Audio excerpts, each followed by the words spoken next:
055. The Dinner Party, 1.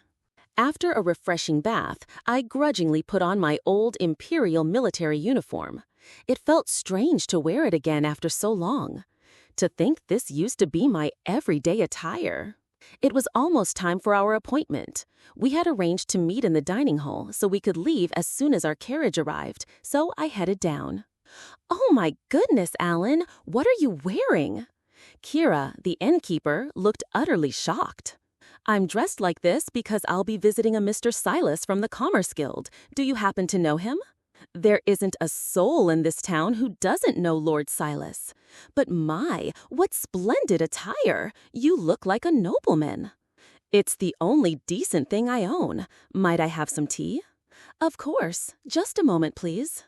I informed Kira that I wouldn't be needing dinner and was waiting with my tea when Claria and the others came downstairs. "Rhea, what in the world are you wearing?" I was stunned by Claria's completely unexpected appearance.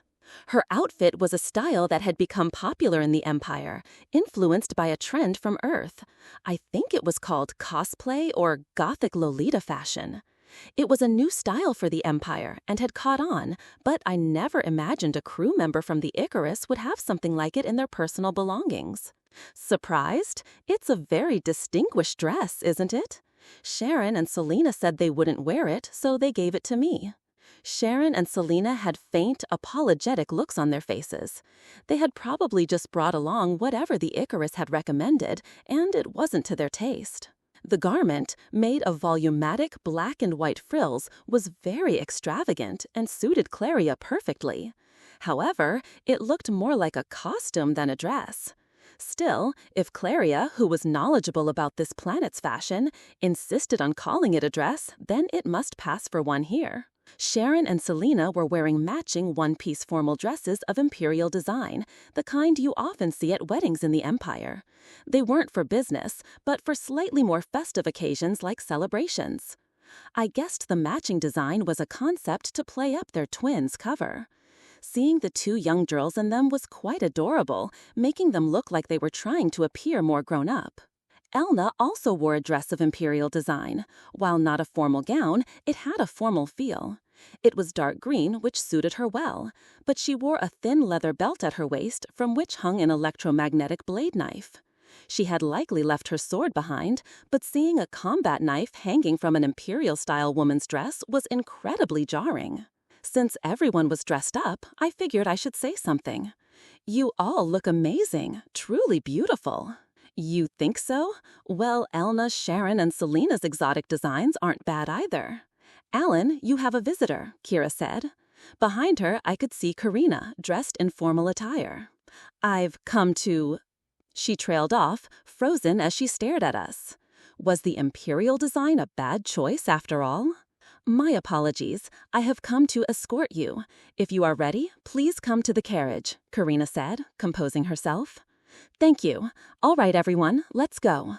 The carriage that came for us was as magnificent as you'd expect from a family of such wealth, several classes above our own. We quickly boarded and set off. Even inside the carriage, Karina couldn't stop staring at our clothes. After about 5 minutes, the carriage stopped in front of a large mansion that could only be described as a grand residence. "This way, please." Karina led us inside the mansion and into a room that looked like a parlor. "I will go and check on the dinner preparations. I will have tea sent in, so please wait a moment." Karina left the room, and as she did, a man who looked like a butler entered and began to prepare tea. "Well now, this is quite a stately room," Claria remarked, apparently still in her aristocratic mode thanks to the dress. She and Elna began examining the room's furnishings. The rest of us from the Empire sat on the sofa and quietly accepted our tea. "Lady Alista, I have shown Sir Alan and his party to the parlor." "Thank you. The dinner preparations are proceeding smoothly. Karina, did something happen?" "Well, it's about the attire of Sir Alan and his party." "Ah, Karina, it's quite all right. Although we've called it a dinner party, we are, after all, hosting adventurers. Even if their clothing isn't appropriate for the occasion, we shall overlook it and act as if nothing is amiss." "No, that's not it. They are all—" I see what you mean. You're worried that since Father and I are dressed so formally, they might feel embarrassed by their own attire. Of course. Why didn't I realize? What should I do? Father is one thing, but perhaps I should change. No, that's not it at all. Sir Alan and his party are dressed in a manner that would put royalty and nobility to shame. I cannot even imagine the fortune required to procure such garments. Sir Alan and Lady Rhea in particular have an almost divine presence. What? Their outfits are unusual, with an exotic design, but I doubt even Lord Silas could so easily provide such clothing. Is Father still with his guest? Very well. In any case, we cannot keep them waiting. Please show them to the dining room. Yes, my lady. A short while later, the butler-like man led us to a room where we would be dining. It contained a large rectangular table that could seat around 30 people. Along the walls stood a line of men and women who appeared to be servers. Soon, Alista, Karina, and Natalie entered the room. Alista's eyes widened when she saw us, and she froze for a moment. I started to worry again that our choice of clothing was a mistake. Thank you for inviting us this evening. As the leader, I figured I should be the one to offer greetings. No, the pleasure is all ours. Welcome. Thank you for joining us on such short notice. The truth is, my father had an unexpected visitor arrive just a short while ago and is currently meeting with them. Please forgive my rudeness in keeping you waiting after inviting you here. Not at all. Unexpected things happen to everyone.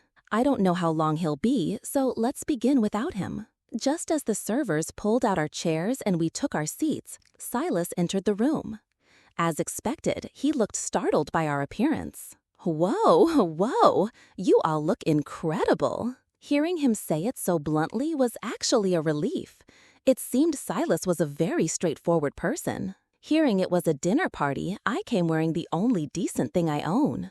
I see. Sorry to be late. Had a last-minute guest. Father, was there a problem? No, it's just that a General Orc was finally taken down after a long time. That fellow Kevin came by to see if the Commerce Guild wanted to buy it. He tried to charge me a fortune. Oh, that was probably the one we brought back. Not bad. If he buys it for a high price, our reward might go up too. Oh my, isn't that wonderful? I believe we had an order for one from someone connected to the royal family, did we not? Kevin knows that, and that's why he's hiking up the price. The nerve. I saw the actual thing, and it was indeed a magnificent head. Alan, you look quite pleased. Something amusing you? Crap, I must have been smirking thinking about the reward. It was better to be honest than to make a clumsy excuse. Well, I believe that General Orc is probably the one we hunted, so I was just happy to hear the price might go up. What? You're the ones who defeated a General Orc? Yes. But I can't be certain the head you saw is the one we brought in. It is a fact, however, that we turned in an orc head to the guild yesterday. As if General Orcs get defeated that often. It's undoubtedly yours. But did you take it down by yourselves? That's right. Just the 5 of us. It was a pretty big one. Over 3 meters and 20 centimeters tall. What? It was that big? Yes. And it had a terribly ugly face. But you saw it, didn't you? Still, I'm amazed you managed to hunt it. General Orcs don't usually move alone. They tend to stay near their settlements. That's right. It was in its settlement. If it was in the settlement, how did you hunt it? Weren't there other orcs? Yes, there were. They must have attacked you. They did. So you're telling me you defeated a General Orc while fighting off dozens of other orcs? That's about right. It was more like we went to hunt orcs, found a General Orc there, and hunted it while we were at it. While you were at it? By the way, how many orcs were there? 74. You've got to be kidding. That's a number for a company of knights to handle. We just have a good matchup against orcs. All of us can use magic, you see. We sneak around and take them down one by one with magic. It's quite thrilling, not knowing when you'll be discovered and all hell will break loose. I'll bet it's thrilling. My, what nerve. I never thought I'd meet anyone foolish enough to try something like that. Father, I'm sorry to interrupt while you're enjoying your conversation, but I would like to begin dinner. Ah, right you are. Let's begin. Alan, I like you. I'll bring out my best stuff. Don't hold back. Drink up. Thank you very much. In that case, I'll gladly accept.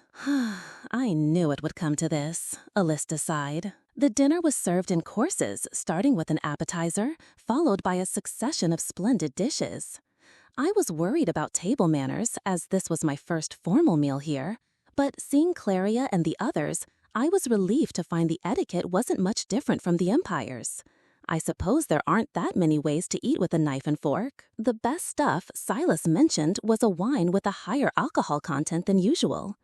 It was probably around 20% ABV. It was likely made by fortifying regular wine with distilled wine spirits. Wine produced by fermentation alone shouldn't reach such a high alcohol content. Drinking strong liquor on an empty stomach for the first time in a while, I was feeling pleasantly buzzed even though we were only at the beginning of the meal. This is a delicious drink. It's the first time I've had anything like it in this country. In truth, it wasn't that good, but since he'd called it his best, I offered lip service. Of course it is. You won't find this in any old tavern. It's imported all the way from the Kingdom of Gates. The price would make your eyes pop out. Is that so? My apologies. I've been drinking quite a bit without reservation. Don't worry about it. I'm the one who told you to drink up. Besides, I need a drink like this every now and then myself. But you can really hold your liquor.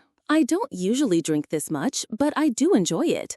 By the way, in this country, do you not make this kind of, liquor with a heightened intoxicating component? Liquor with a heightened intoxicating component? Yes, liquor made by mixing an intoxicating agent into wine, like this one. Alan, do you know how this liquor is made? I don't know how this specific one is made, but I know the general method for making this type of alcohol. There was a clatter as Silas shot to his feet. Alista and the others also wore expressions of astonishment. Huh? What's wrong? Alan, the Kingdom of Gates I mentioned, they keep the method for making this liquor a closely guarded secret. Rumor has it they practically confine their distillers to produce it. And you're telling me you know how to make it? I do. I can't go into detail, but in my home country, it was made quite commonly. What we made was a more proper distilled spirit, though. What? As far as I know, the Kingdom of Gates is the only place that makes this. Alan, would you be interested in trying to make some? It sounds interesting. I might give it a try, but my main profession is being an adventurer, so it would have to be within a scope that doesn't interfere with that. Right. All right. I'll cover all the expenses. If you succeed in establishing the method, I'll give you, let's see, 500,000 guineas. 500,000 guineas was a huge sum. However, if the method was unknown, the profits from its success would be astronomical. He could likely recoup not just 500,000, but millions in no time. Normally, I should have negotiated for a percentage of the sales once the liquor was being produced and sold, but I didn't have time to get involved in something like that. How about 2 million guineas? What? That's far too much. 750,000. I also know how to make liquor that's even better than this one, you know. 1.5 million guineas. I was sure that if I left it to the Icarus, it could produce something even better than this. What? You can make something better than this? All right, you have a deal. 1.5 million guineas. I'll also need the cooperation of a blacksmith and others, so I'll need you to make introductions. Fine, but why do you need a blacksmith to make liquor? No, never mind. The Commerce Guild has a skilled blacksmith in its employ. I'll introduce you. I look forward to it. While Silas and I were chatting in a festive mood, the dinner party continued in a more formal manner. "What's this?" Silas exclaimed. "Our head chef procured it at the market today. It's the meat of a very rare monster, a blue serpent, I believe. It certainly looks like blue serpent meat, but the cut is too large. In that case, it's likely a big blue serpent." What? The superior species? It's probably the one we hunted this morning. What a coincidence. I never thought we'd get to eat it here. This morning, you say? That's not a monster you can just go out and hunt whenever you feel like it. True, finding it was a complete coincidence. We saw it tangled up with some greyhounds and just hunted it while we were at it.